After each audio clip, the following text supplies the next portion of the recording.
कीर्तन नाही ऐकता झोपले तर दाढीवाले बोकडी होते, मग कोण्या हिवराचा पाला खातील आणि एकादशीच्या दिवशी सतरबाई त्याला कापतील. कारण त्याला काय घेणे, त्याला काय पर्व काळ असतो का सतरबाई, तर एकादशीच्या दिवशी याला कापणार. देवाचं खाऊ नये, भावाचं खाऊ नये, मजुराचं खाऊ नये. मजुरानं पण मालकाचं नीट काम करावं, नाही तर रोजानं घेतल्या अशी हळूच कोण उठत, मग तिचं खुरप घेईन, त्या खुरप्याने एकूण एकीची मातीच काढत्याल. जशा मंदिरात बसल्या 5 मिनिटं माती काढायलाच लावत्या, घरच्या रानात इतका टाइम लायतात का. रोजानं काम केलं आणि गुत घेतल्या, पदर कोणीकडे गेला, जिंजा कोणीकडे गेल्या, काही नाही काही नाही काही नाही, खुरपीतच राहता. एका खुरप्यानं तण काढन, एका खुरप्यानं तण झाकलं. हो हो गुत्त घेतल्यावर काय करतात माहितीये का, मोठ्या बेटीवर गवत टाकतात, ती बेट काढीतच नाही का, गवतानच बेट झाकी त्या. हो आणि मग रोजदारी पडली 3 दिवसाची, एकाच दिवशी 750 रुपये रोजदारी. हावसानं पैसे कमरात फसून नेले आणि घरी गेल्यावर साखरेच्या डब्यात टाकले. यायनं पैसे साखरेच्या डब्यात टाकणं आणि रानातलं तणवर येणं संगच, आणि यायनच बस साखरेच्या डब्यात पैसे टाकणं, पप्याच्या बापाला गवसणं संगच, पप्याच्या बापानं ते पैसे घेणं, फाट्यावर प्याल जाणं संगच. तुम्हाला तरी कशी पसते त्या मालकाला चट्टा दिल्यावर. मग मी 20 मिनिटानं घडीचा काटा जर माग घेतला आणि त्या 15 बायाला जर 10 रुपये रोजदारी आगाव नाही दिली तर मला तरी कशी पचतील. पण गड्याल म्हणलं 6 तासा करता काही बाया येत नाही, आपण यायला 10 रुपये रोजदारी तुझ्या हातानं तू मनाने इनाम म्हणून दे, पण घडीचा काटा 20 मिनिटांनी माग घे. आता मालकानं सांगितलं त्याने घेतला. आता मला असं वाटलं यायला काय कळत, द्वारकाबाई, सखूबाई, वचाबाई, अंतिकीबाई, मंजुळाबाई, काशीबाई, चंपाबाई ह्या सगळ्या होत्या ना. हो शहानबुबू, हो ह्या सगळ्या अशा 15 जणी होत्या ना त्या. आमच्या इथं त्या बिचाऱ्या कधी बी येतात त्या खुरपायला. तर मी आणलं जीजी 5-6 तास राहिले तर अजून 20 मिनिटं कमी आहेत. महाराज घडी एका घडा आहे तुमचा. मी म्हणलं जीजी हे पान घडी 5 वाजले तर म्हणलं तुम्हाला कस काय कळ. खुरपिनार बाईकड मोबाईल तेव्हापासून म्हणलं बाळ्या काटे माग घेऊच नको, तुला ह्या काट्यात दाबत्यान, काट्यात दाबत्यान तुला खुरपिनार बाया, काट्यात दाबत्यान, काटा माग घेतोय बाळा. असं माझ्याकडे झालं नाही. मी येडाय का खुरपिनार बायाच्या नादी लागायला, का माझ्या गोळ्या संपल्या तुय. तुम्ही पण नादी लागू नका याच्या करता म्हणतोय विठाला.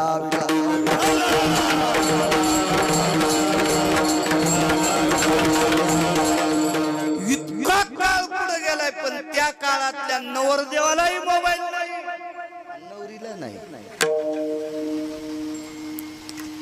धो पाऊस चालू होता. ज्यानं कामावर जे प्राप्त केलं ती माणसं किती मोठी असतात याच्यावर सांगते. दाराची कडी वाजवा, पाऊस धो होता. काय करावं, वाड्याला येडा मारला तर वाड्यातल्या एका दुसऱ्या मजल्याहून खिडकीहून एक दोर लोंबला होता. दोर आणि हा नवरदेव त्या दोराला धरून वरी गेला. टपकन खिडकीतून उडी टाकली. सासू मध्यम वयातली होती. जुन्या वयस्कर लोकांना थोडीशी रात्री 2च्या नंतर झोप कमी येत असते आणि धो पाऊस पडत होता. दिव्याच्या प्रकाशात पाऊल कानानं आवाज आल्यासारखं वाटलं तर दिव्याची वात पुढे सरकवली. पाहिलं तो जावई आहे. त्या काळातली सासू होती ती. तिने पटकन पदराला हात लावला आणि पदर पुढं. तिचा पैडाच पडलेला नव्हता, पदर पडूच देत नव्हत्या पहिल्या बायका. राहू द्या आता घेऊ नका, काय तुम्हाला कुठं घेऊन लागायला काय. आणि जिला कटाळा येतो तिनं पदर ठोलाच नाही पाहिजे साडीला, आणली ना त्याच दिवशी कापला पाहिजे. कशाला ठोच होते वजन, ते बोजा येईन तो.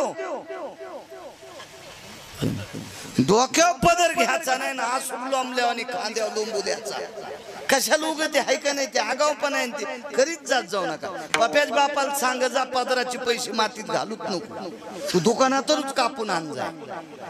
आणि तुम्ही बी 9-10 जणांनी मीटिंग करून एकदाच दुकानात जात जा, म्हणजे दुकानदारालाही कळलं आपण पदर कापून द्या. ते दुकानदार माझ्यासारखंच रगील. ते म्हणला तुम्ही 25 जण साडी घ्यायला आले पदर काऊन कापायले. मी म्हणलं आमच्या बायका होंडी सोसायटीच्या अध्यक्ष आहेत. घेत जा माझ्या माईनं पदर, हसण्यावर येत जाऊ नका. लक्ष्मी झाकलेली असावा म्हणजे पैसा. तुमच्याकडे कोटीनं रुपये येऊ द्या, डायरीच्या पुढून फाचे नाही. डायरीच्या पुढून जे नोटा ठेवते ते भिकारी नसतात बरं का, भिकार चोट असते. डायरीच्या पुढून नोटा ठेवणारे हे भिकार चोट असते, भिकार चोट. भिकारी नाही, भिकारी परवडा ते एकदाच मागत, हे भिकार चोट असते. म्हणून पैसा हा लक्ष्मी देवाची पत्नी हे झाकलेला असावा. आणि 2 नंबर या महाराष्ट्राची, या पवित्र भारत देशाची स्त्री सर्वांग कपडे घातलेली असावा. तर सप्ताहाला फळ आलं समजायचं, तर भागवताला फळ आली समजायची, तर रामायणाला फळ आली समजायची, तर शिवपुराणाला फळ आली समजायची. घेत जा पदर, घेत जा. जावायला बघितल्या बरोबर तिचा आचळू सरसावला, पदर सरसावला. ठीक आहे. हल्लीची सासू होती, बबे पाहुणे आले.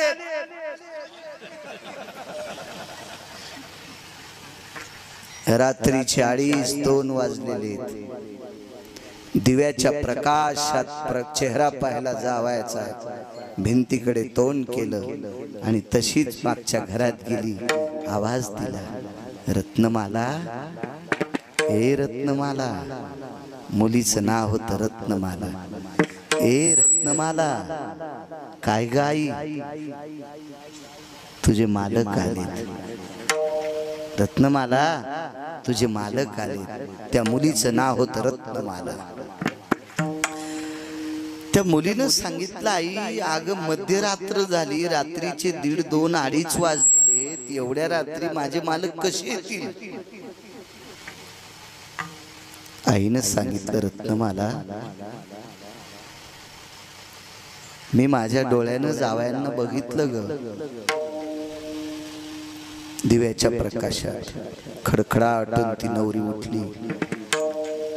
मशाल मालवलेली होती.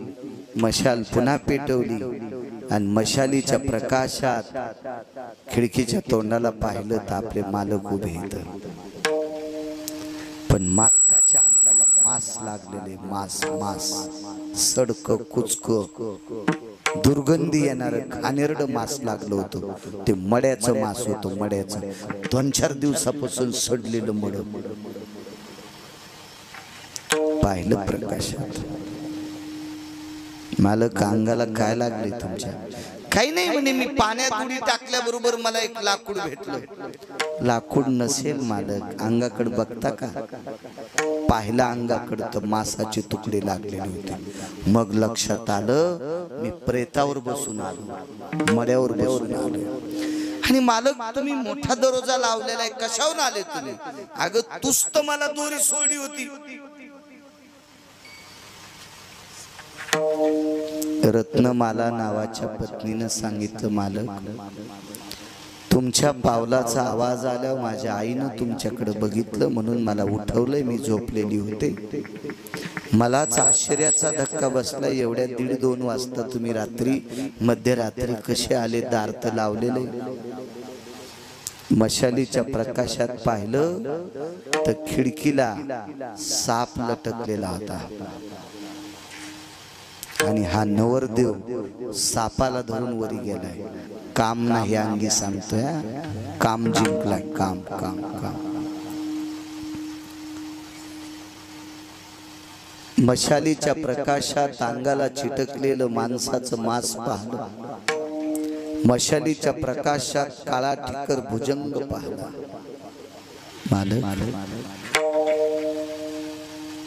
ह्या कातड्याच्या बायकोसाठी, ह्या कातड्याच्या बायकोसाठी प्राण मुठीत धरून तुम्ही प्रेतावर बसून नदीतून आला. तुम्हाला पोहता येत नव्हतं मालक. हे प्रेत जर सापडलं नसतं तर या प्रेतासारखं नदीच्या पात्रात तुमचं प्रेत तरंगलं असतं, कारण तुम्हाला पोहता येत नव्हतं. पण मेलेल्या माणसाच्या साह्याने इथपर्यंत आलात. मुद्दा एक. मुद्दा दोन. मालक, नदीच्या पात्रात मेलेलं प्रेत जर आधाराला सापडलं नसतं तर उद्या सकाळच्याला तुमचं प्रेत तरंगलं असतं. एक. आणि या खिडकीला लटकलेला सर्प हा काळा ठिकर भुजंग आहे. तुमच्या वजनानं त्याला आडी पडली याच्या करता तुम्ही वाचलात. अन्यथा त्यानं जर डंख मारला असता तर सासरवाडीत तुमचा मृत्यू झाला असता. सासरवाडीत मृत्यू पावला असता. मालक, मग स्वतःच्या जीवाची पर्वा न करता मरणाची भीती न बाळगता, स्वतःच्या जीवाची पर्वा न करता या कातड्याच्या चमड्याच्या बायकोसाठी इतका तुम्ही जीव ओतलाय. इतका जीव, इतका जीव, इतका जीव तुम्ही पंढरपुरातल्या मालकासाठी. तुम्ही इतका जीव जर पंढरपुरातल्या मालकासाठी ओतला तर तुम्हाला पुष्पक विमान नेण्याकरता येईल. 10-12 दिवसापूर्वी लग्न झालेलं होतं. 10-12 दिवसापूर्वी लग्न झालेलं होतं. 10-12 दिवसाच्या नंतर रात्रीच्या 2 वाजता पत्नीने उपदेश करावा आणि रात्रीच्या 2ला धो पावसात आकाशाकडे बघून पडत्या पावसाचं पाणी हातात घेतलं आणि संकल्प सोडला. रात्रीच्या 2 वाजता बायकोला बहीण मानलं, बायकोला बहीण मानलं आणि पंढरीतल्या मालकाची 7वी अवतार आज ज्या प्रभूचा जन्म झाला त्या प्रभूचं नाव आहे मर्यादा पुरुषोत्तम प्रभू रामचंद्र. आणि ते रामचंद्र माझ्या मारुतीरायाचे गुरुवर्य आणि इथे बसलेले मारुतीराय त्या रामचंद्रांचे शिष्य सेवक आहेत, भक्त आहेत. आणि त्यांचं चरित्र त्या नवरदेवानं लिहिलं. त्या नवरदेवाचं नाव आहे संत तुळशीदास. संत तुळशीदास महाराज 12 दिवसाच्या नंतर कामाला विस्तू लावला, वासनेला विस्तू लावला. चंद्र सूर्य आहे तोपर्यंत तुळशीदासानं लिहिलेलं रामप्रभूचं चरित्र या भारतातली सर्व विद्वान वाचतात. कामावर जय प्राप्त केला म्हणून तुळशीदासाची ख्याती एवढी. म्हणून मालक पहिल्या कडव्यात म्हणतात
कामावर ज्याची पकड आहे महाराज त्याच दिवशी काम झालं आणि पत्नीला बहीण म्हणून आपलं जीवन परमार्थात व्यतीत करून टाकलं. त्या पवित्र साधूचं नाव आहे तुलसीदास.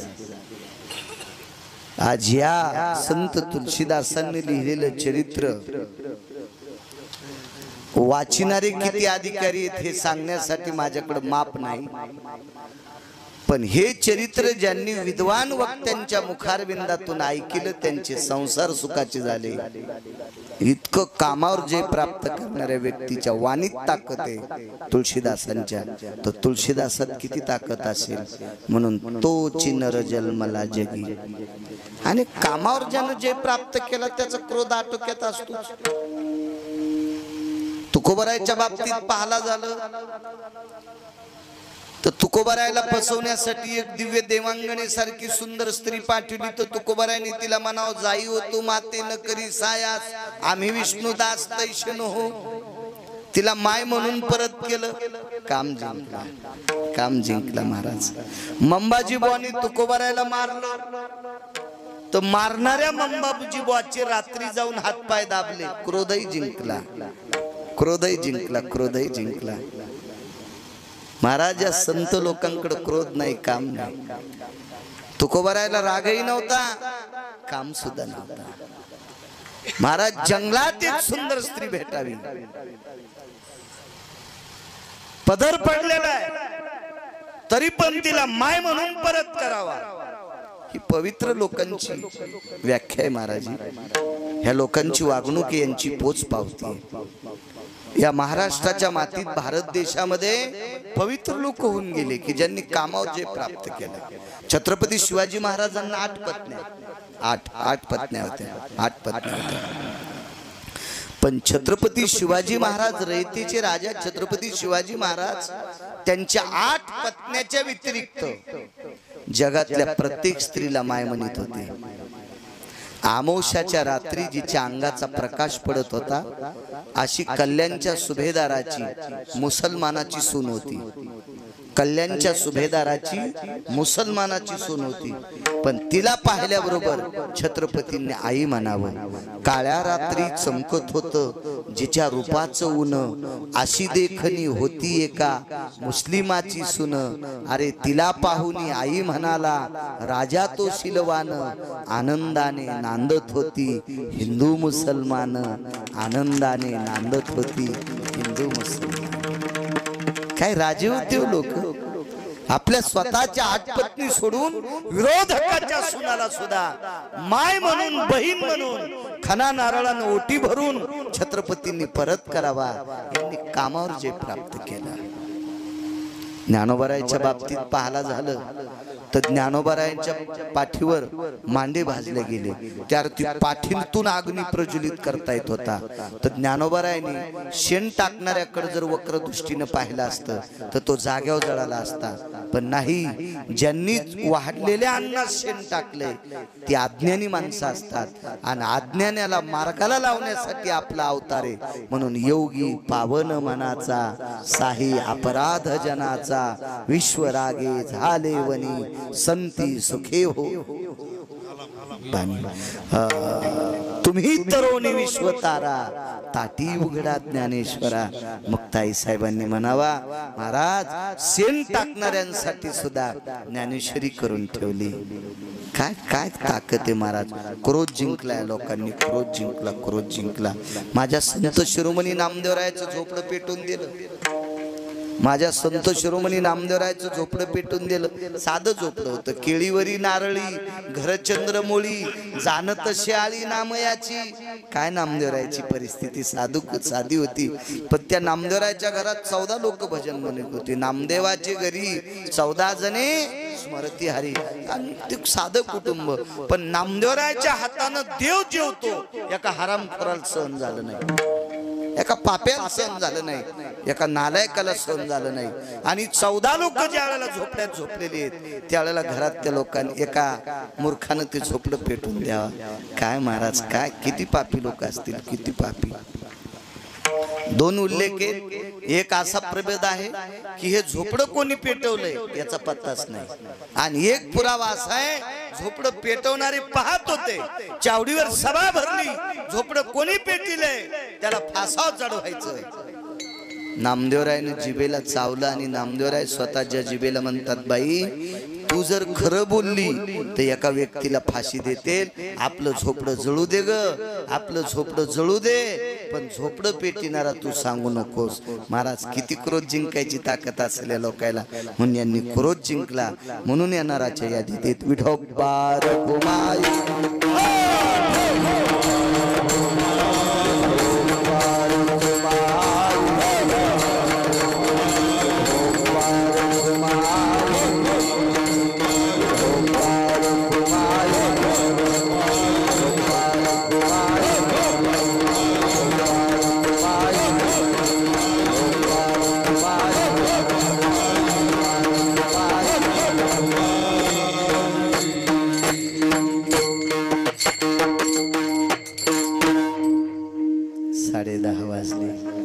मोठ्या श्रद्धेने, मोठ्या अट्टहासाने, मोठ्या असीम प्रयत्नाने, मोठ्या उल्हासाने लोक इथं प्रसाद करतात. 5-5, 4-4 लोक जण मिळून लाखो रुपयाचं अन्नदान इथं करतात.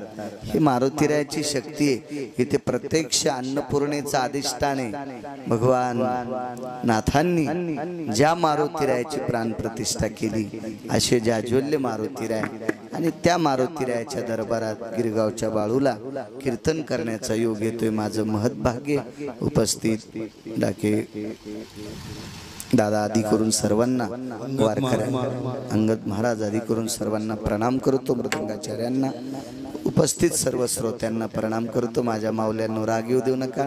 फक्त समोरची 20 फूट जागा उद्यापासून पुरुषांना द्या. फक्त 20च फूट. मी नाही बरं कीर्तनाला उद्या. तुम्ही म्हणताल तू येत असला तरी तू काळ तिकडच कर.